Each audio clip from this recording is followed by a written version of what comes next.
రాజీవ్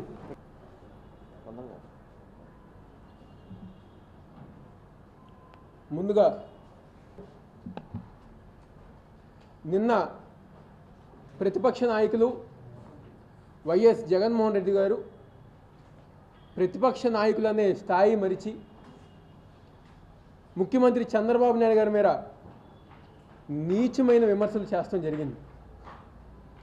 ఈరోజు ఉమ్మడి ఆంధ్ర రాష్ట్రానికి 10 సంవత్సరాలుగా ముఖ్యమంత్రిగా పనిచేసి 10 సంవత్సరాలు ప్రతిపక్ష నాయకుడిగా పనిచేసి మళ్ళీ ఈ నూతన ఆంధ్రప్రదేశ్ని అభివృద్ధి పదంలో తీసుకెళ్తున్న చంద్రబాబు నాయుడు గారి మీద అటువంటి నీచమైన వ్యాఖ్యలు చేసిన జగన్మోహన్ రెడ్డి గారి వ్యాఖ్యల్ని టీడీపీ పార్టీ తరఫున మేమందరం గారు తీవ్రంగా ఖండిస్తున్నాం.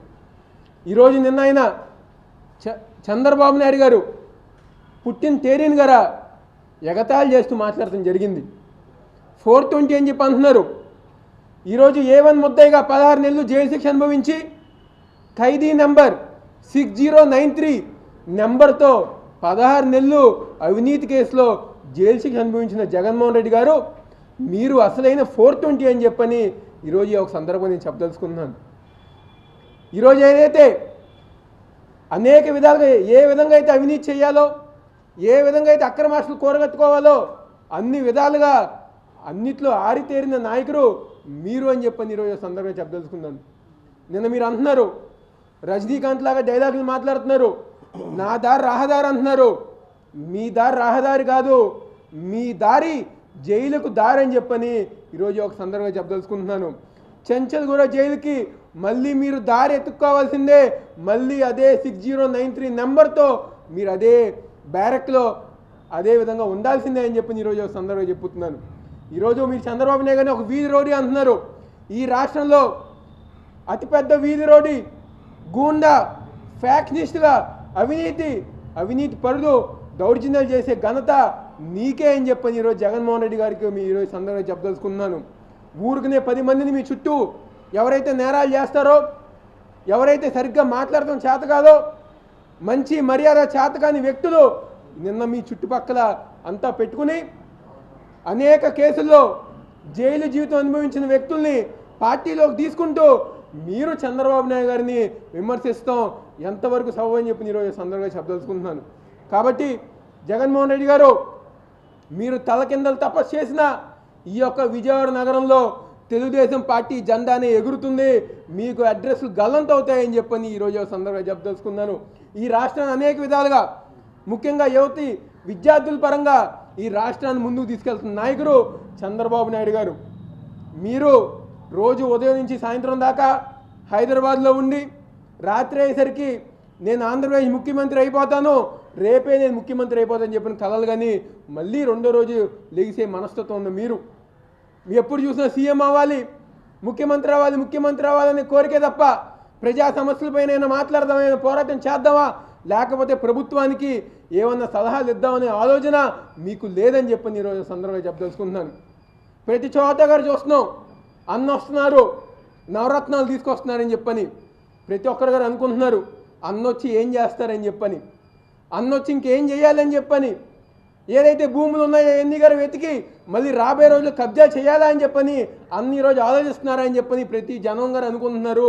మీరు అన్న వస్తాం గారు మీరు అదే హైదరాబాద్లో ఇంట్లో కూర్చుని పడుకోవటం మంచిదని చెప్పని ఈరోజు సందర్భంగా చెప్తున్నాను. ప్లేన్ రైడ్ అయిపోయింది, హైదరాబాద్ వెళ్ళిపోయారు. నిన్న విజయవాడ వచ్చారు, మళ్ళీ హైదరాబాద్ వెళ్ళిపోయారు. మీరు కేవలం ఒక గెస్ట్ ఆర్టిస్ట్గా అమరావతి నూతన ఆంధ్రప్రదేశ్కి వస్తున్నారు, మళ్ళీ మీ హైదరాబాద్ వెళ్ళిపోతున్నారు. కాబట్టి మీరు చంద్రబాబు నాయుడు గారిని నారా లోకేష్ గారిని విమర్శించే హక్కు మీకు లేదు. రాబోయే రోజుల్లో తప్పకుండా రేపు జరగబోయే నంద్యాల ఉప ఎన్నిక కానివ్వండి, లేకపోతే 2019 సాధారణ ఎన్నికలు కానివ్వండి, మళ్ళీ తెలుగుదేశం పార్టీ జెండా ఎగరేస్తుంది, మీరు డిపాజిట్లు కోల్పోతారని చెప్తూ ఈ సందర్భంగా చెప్తూ సెలవు తీసుకుంటున్నాను.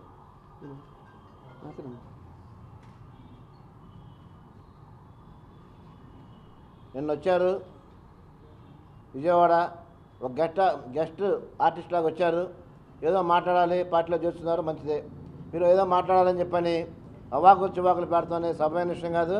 ఈరోజు మీ అందరూ తెలుసు, ప్రజలందరికీ కూడా ఎవరు 420యో, ఎవరు క్రిమినలో, ఎవరు ఈ దేశాన్ని ఈ రాష్ట్రాన్ని దోసుకున్నారో, ఎవరైతే 6 సంవత్సరాలు తండ్రి ముఖ్యమంత్రి కాలంలో కిక్ బ్యాక్ వచ్చిన డబ్బుల్లో 70% మీ దగ్గర డిపాజిట్ అయినాకే సంతకాలు అయినాయా అవ్వలేదా? మిగతా 30% ఆయనకి ఇచ్చే పరిస్థితి, ముఖ్యమంత్రి గారికి ఇచ్చే పరిస్థితి, 70% కొడుకు ఇస్తేనే ఆ రోజు సంతకాలు చేసిన పరిస్థితి ఉంది. ఇవాళ మీ జనాన్ని మొత్తానికి తెలిసిన పరిస్థితి జగన్ గారి విషయం. 1,00,000 కోట్లు కుంభకోణం జరిగిందని చెప్పని ఇవాళ దేశవ్యాప్తంగా కూడా జరుగుతున్న ప్రచారం మీకు తెలిసిందే. అదే రకంగా మేము చెప్పట్లా, తెలుగుదేశం పార్టీ చెప్పట్లా నువ్వు క్రిమినల్వి, నువ్వు నేరగాడు అని చెప్పని, ఆర్థిక నేరగాడు అని చెప్పని ప్రభుత్వం చెబుతోంది, సెంట్రల్ ప్రభుత్వం చెబుతోంది, ఈడీ చెబుతోంది, సిబిఐ చెబుతోంది. ఇంతమంది చెబుతున్నారు నువ్వు క్రిమినల్వి, నువ్వు ఆర్థిక నేరాలు చేశావు, ఆర్థికంగా నేరాలు చేశావు అని చెప్పని. నువ్వు చంద్రబాబు నాయుడు గారు విమర్శించే స్థాయి నీకు లేదు, అలాంటి పరిస్థితి నీది కాదు. చంద్రబాబు నాయుడు గారు ప్రతిరోజు కూడా ఈ యొక్క రాష్ట్రాన్ని, ఈ అమరావతి నగరాన్ని కానీ, అమరావతి ఈ యొక్క కొత్త రాష్ట్రం ఏర్పడిన దాన్ని ఏ రకంగా అభివృద్ధి చేయాలనేది ఆయన చేస్తాం కూడా జరుగుతుంది. అదే రకంగా ప్రతి గంట కూడా ఆయన కష్టపడడం జరుగుతుంది. వాళ్ళ 18 గంటలు ఆయన కష్టపడుతున్నాడు. అదే రకంగా లోకేష్ గారు కూడా ప్రతి గంటను వృధా చేయకుండా ప్రజల మధ్య ఉండి ప్రజల్లోనే సేవ చేస్తూ ఆయన మంత్రిగా కూడా పనిచేస్తాం కూడా జరుగుతుంది. ఐటీ కానీ, పంచాయతీరాజ్ కానీ. ఇవాళ పల్లెటూళ్ళన్నీ కూడా సస్యశ్యామలు అయ్యే పరిస్థితిలో ఉంది. ఇవాళ నీళ్ళు లేవంటున్నారు. ఇవాళ పొట్టుసీమ వచ్చినాక ఇవాళ మన కృష్ణా జిల్లాలో గత సంవత్సరం కూడా మా పొలాలన్నీ కూడా 45 బస్తాలు పండినాయి. ఎకరం 45 బస్తాలు పండినాయి. పొట్టుసీమ రాబట్టే ఇవాళ వ్యవసాయదారులంతా సుఖంగా ఉన్నారు. ఇవాళ గోదావరి నీరు వచ్చి వాళ్ళ కృష్ణలో బ్రహ్మాండం కలుస్తున్నాయి. ఆ యొక్క నీరు రైతాంగానికి ఎంతో ఉపయోగపడుతుంది. ఇవన్నీ కూడా మీరు తెలుసుకోవాలా. అభివృద్ధి జరుగుతుంది రాష్ట్రం, అదే రకంగా ఈ జిల్లా అభివృద్ధి జరుగుతుంది. ఇవన్నీ తెలుసుకోకుండా వస్తాం, విమర్శిస్తాం, రహదారి అంటాం. ఇవన్నీ ప్రజలందరూ నవ్వుకుంటున్నారు. వాళ్ళ పేపర్లు చూసి ఏంటి ఇట్లా మారుతున్నారు ఏంటి పరిస్థితి అనేది. అదే రకంగా లోకేష్ గారు నిన్న మాట్లాడుతూ సమావేశాల్లో విజయవాడ నగరానికి అభివృద్ధి చెందకపోవడం కారణం కమ్యూనిస్టులు అన్నారు. అది ముమ్మాటికి నిజమైన విషయం. అది ఈ విజయవాడ నగరం అభివృద్ధి చెందకపోవడానికి ముమ్మాటికి కమ్యూనిస్టులే కారణం. పెద్దలు రామకృష్ణ గారు ఇది మాట్లాడారు, లోకేష్ తెలవదని చెప్పని. అది చాలా తప్పండి. మీరు చరిత్ర తెలుసుకోండి. గత 45 సంవత్సరాలు 50 సంవత్సరాల క్రితం నుంచి కూడా ఈ యొక్క విజయవాడ నగరాన్ని నాశనం చేసింది, రౌడీజం చేసింది, దందాలు చేసింది, హత్యలు చేసింది, స్టార్ట్ చేసింది అంతా కూడా కమ్యూనిస్ట్ పార్టీలు అని చెప్పని ఇంకొకసారి మేము చూస్తున్నాం. లోకేష్ గారు మాట్లాడింది ముమ్మాటికి 100% అది. అదే రకంగా ఆ యొక్క అభివృద్ధిని ఇవాళ బద్దలయ్యేటట్టుగా నిరాటంకంగా చేస్తున్న కమ్యూనిస్టులని బద్దలయ్యేటట్టుగా వాళ్ళ చంద్రబాబు నాయుడు గారి యొక్క రాష్ట్రాన్ని, అదే రకంగా ఈ జిల్లాని కూడా అభివృద్ధి బంధంలో తీసుకెళ్ళడం జరుగుతుంది. ఇంతవరకు 50 సంవత్సరాల్లో ఎవరైనా విజయవాడ నగరంలో, కృష్ణా జిల్లాలో ఐటీ కంపెనీలు పెట్టారా? పరిశ్రమలు తీసుకొచ్చారా? ఎవరి వలన అయిందా? కారణం కమ్యూనిస్టులు. అది జగవేరం సత్యం. అది ముమ్మాటికి లోకేష్ గారు మాట్లాడింది 100% కరెక్ట్. అది దాంట్లో మట్టుకు ఏమాత్రం కూడా తేడా లేదు.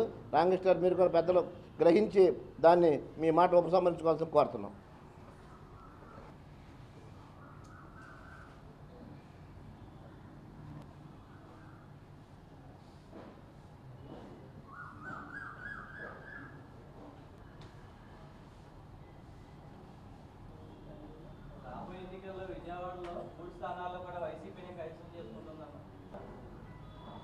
తెలుగుదేశం పార్టీ జెండాని నగరంలో 3 స్థానాల్లో ఎగురుతుంది.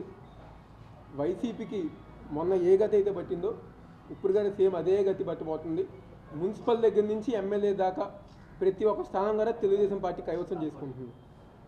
ఎందుకంటే చంద్రబాబు నాయుడు గారు నంద్యాల అభివృద్ధి కోసం, రాష్ట్రం కోసం ఏ విధంగా అయితే కష్టపడుతున్నారు అదేవిధంగా నంద్యాల అభివృద్ధి కోసం అక్కడ భూమా అఖిల్ ప్రియ గారు కానివ్వండి, లేకపోతే క్యాండిడేట్గా భూమా బ్రహ్మానంద రెడ్డి గారు కానివ్వండి, వాళ్ళు కూడా అదేవిధంగా కృషి చేస్తానికి ముందుకు తీసుకెళ్ళగలరు. తప్పకుండా వాళ్ళ కుటుంబాన్ని మీద నమ్మకం ఉంది ప్రజలందరి దగ్గర. ఆ ఒక నమ్మకమే వాళ్ళని గెలిపిస్తుంది కానీ ఈ సందర్భంగా చెప్తుంది. చంద్రబాబు నాయుడు ఎన్నికలు వచ్చిన తర్వాత నంద్యాల గుర్తుకొచ్చింది. ఎన్నికలు రావడం వల్ల వాగ్దానాలు ఇస్తున్నారు. అంతకుముందు నంద్యాల ఎన్నికలు రాకముందు నుంచి కూడా చంద్రబాబు నాయుడు గారు నంద్యాల గురించి ఆలోచించడం జరిగింది. ఎప్పుడైతే భూమా నాగిరెడ్డి గారు పార్టీలో జాయిన్ అయ్యారో ఆ రోజు నుంచే నంద్యాలని ఏ విధంగా అభివృద్ధి చేయాలని చెప్పిన వాళ్ళిద్దరు గారు చర్చించుకోవడం జరిగింది. 10,000 ఇల్లు కానివ్వండి, అన్ని విధాలుగా ముస్లింస్కి ఒక అభివృద్ధి కానివ్వండి, అన్ని విధాలుగా మేము ముందుండి చేస్తామని చెప్పని ఇదితో వాళ్ళు ముందుకు తీసుకెళ్తాం కూడా జరుగుతుంది.